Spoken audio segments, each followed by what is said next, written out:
Hi, this is Michael Waits recording live from the Singapore FinTech Festival 2024. Thank you for joining us for this special edition of Insurance for the New Possible, where we discussed the most innovative ideas in FinTech. My returning guest into my universe, Christopher Yu, the Chief Financial Officer of KPay Group.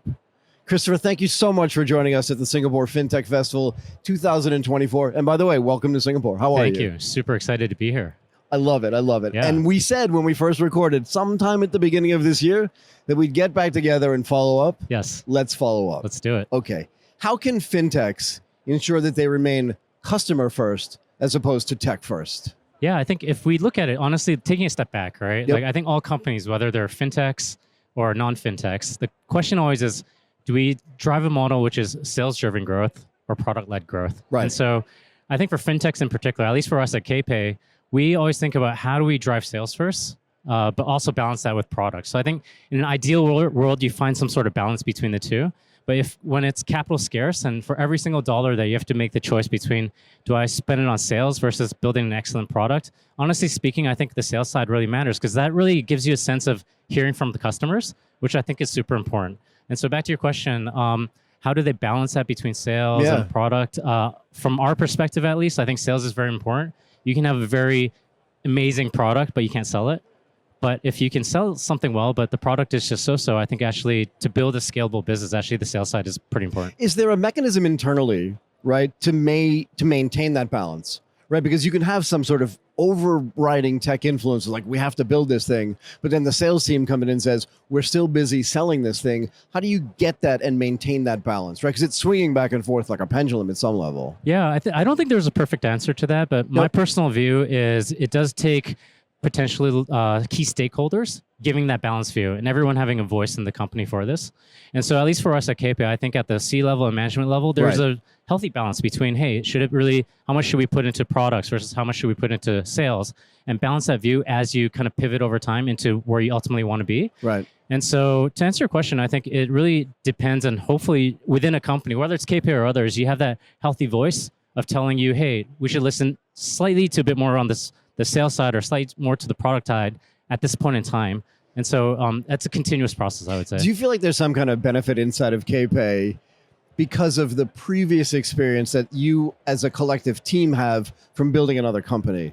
I think everyone's experiences, whether KPay or others, it's about cumulative experiences over time, right? And so we're very fortunate that we're run by a third-time founding team. Yeah. And so for them, I won't go into the details, but at least for them, they've seen how it's purely sales-driven growth business versus a purely product-led growth business, like how the effectiveness of it is over time. And so I think having that right balance and that visibility to actually put the right resources into what's important, I think has been very helpful for us. I feel like they've had these arguments before. Absolutely. Do you know what I mean? So when they come in, the other guy's like, actually, we've talked about this in another context. We know how to solve it. Absolutely. Kind of thing, right? Yeah.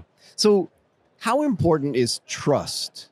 Your clients are mostly SMEs, no? Correct. So how important is trust in the SME FinTech relationship, but also how does it manifest itself?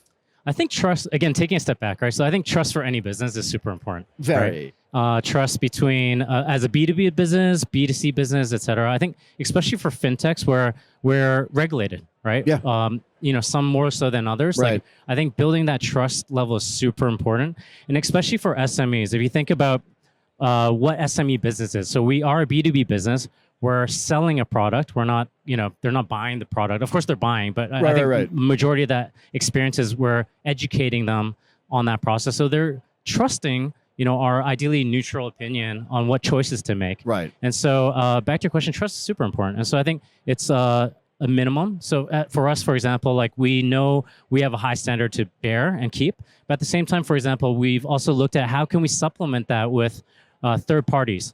When I say third parties, for example, we recently developed our own first risk and compliance committee, which is driven entirely independently.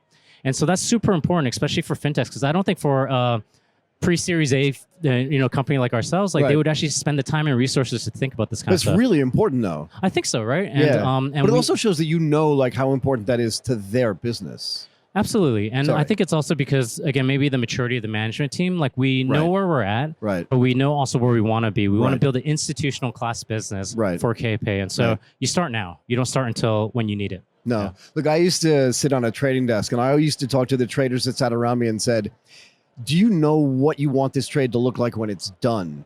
Because if you don't do it. Yeah, And it's absolutely. the same thing, right? And sometimes it's having that personal foresight, but it's also sometimes hearing different voices from externally to kind of keep you in check, I would say. Right. Yeah, super important. You guys are based in Hong Kong, yeah?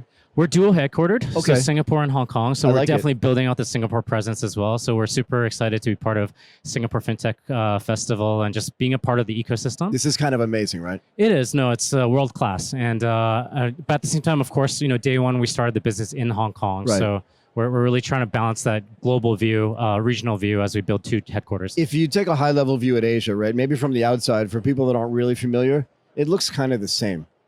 But theoretically, it's very geographically, but also culturally diverse. Absolutely. Indonesia's not like Vietnam. 100%. Vietnam's not like the Philippines. Agreed. And none of it's like Japan, right? But in that context, how do you see fintechs like yours addressing these unique challenges driven by the fact that all of these places are different, but combined, they're a huge market?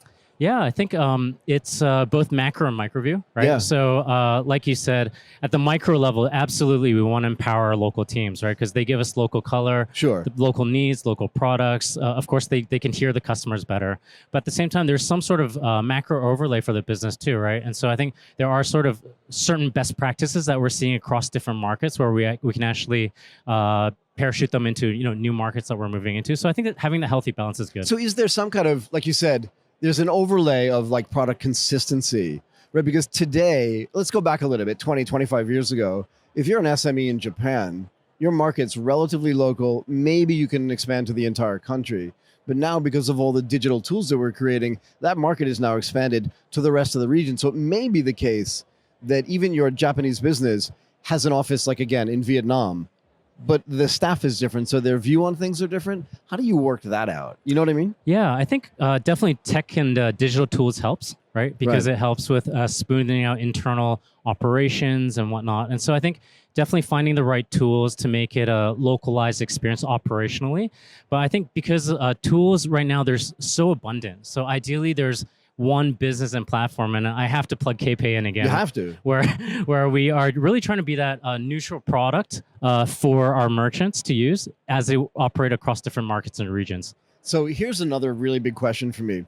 We can build amazing technology, but if you're accessing SMEs as clients, they may not be as sophisticated as larger institutional companies. Absolutely. So how do you help them navigate the complexity of installing new tech while still making it easy for them to use? You know what I mean? Because there could be some resistance, right? Like, this could be great, but how do I do it? Absolutely.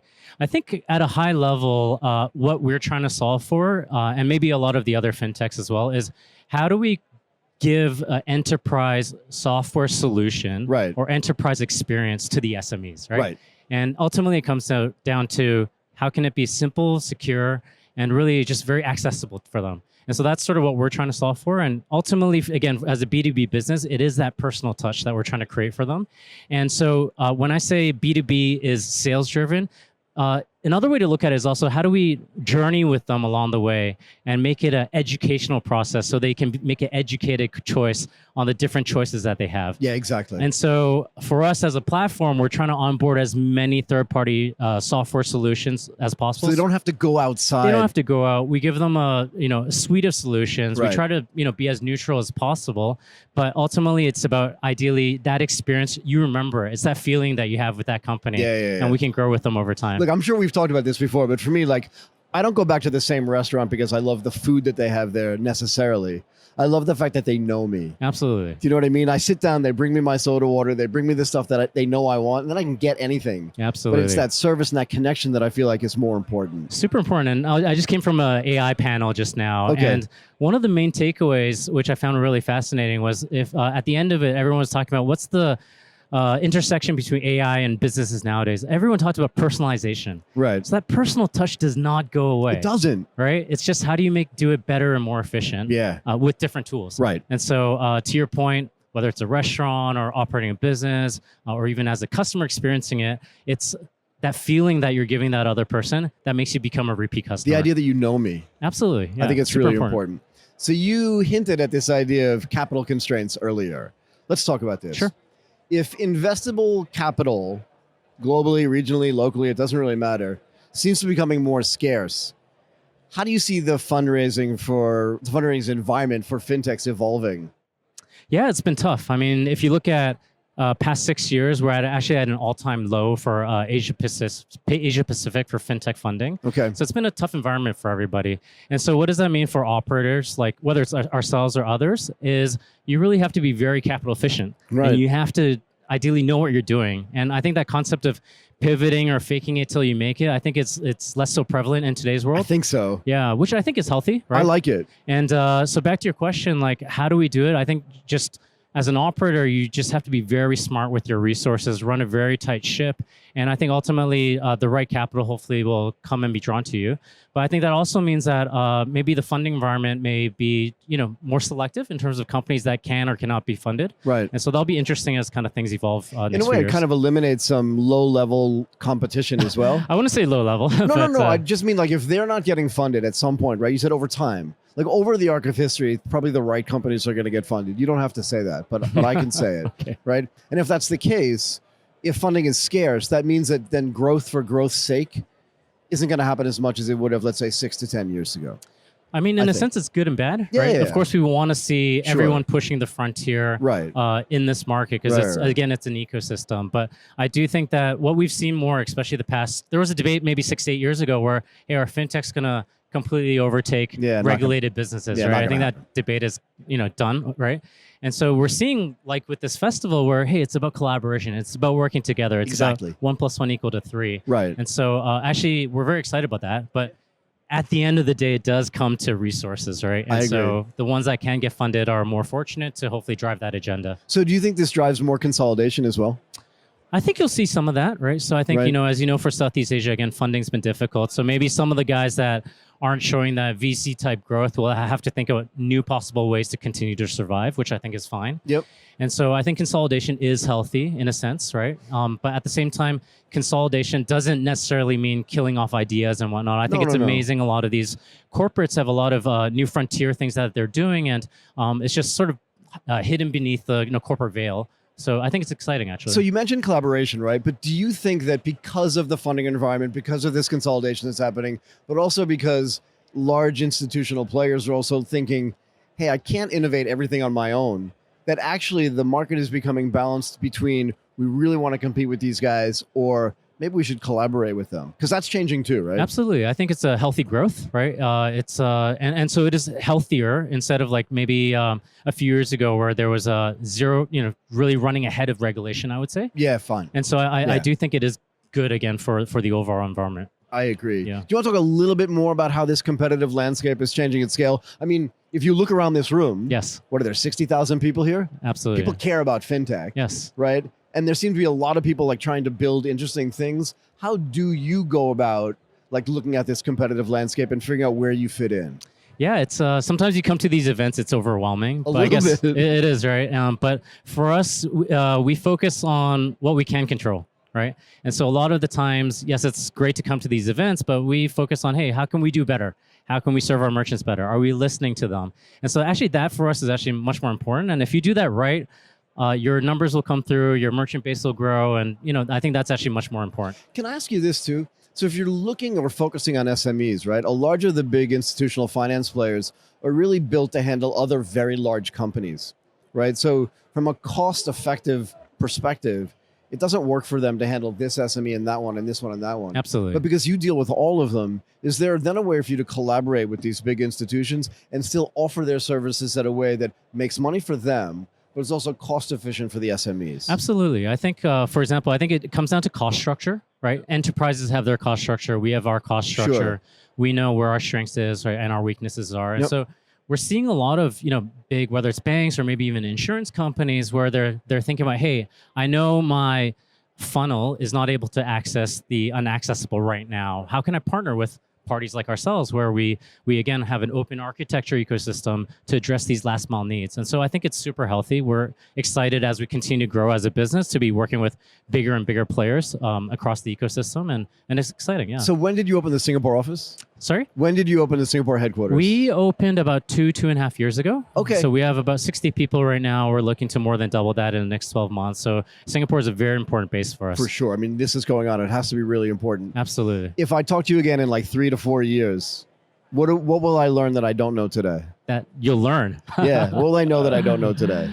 That I think in maybe taking a step back, we'll start with where do we want to be in 3 to 4 years? Yep. And how do we get there? Yeah. So in 3 to 4 years, our goal is to serve over 1 million merchants across the Asia Pacific region. That's a big number. I think for a lot of fintechs to be able to be a multi-country business and product, that's a high achievable goal, right?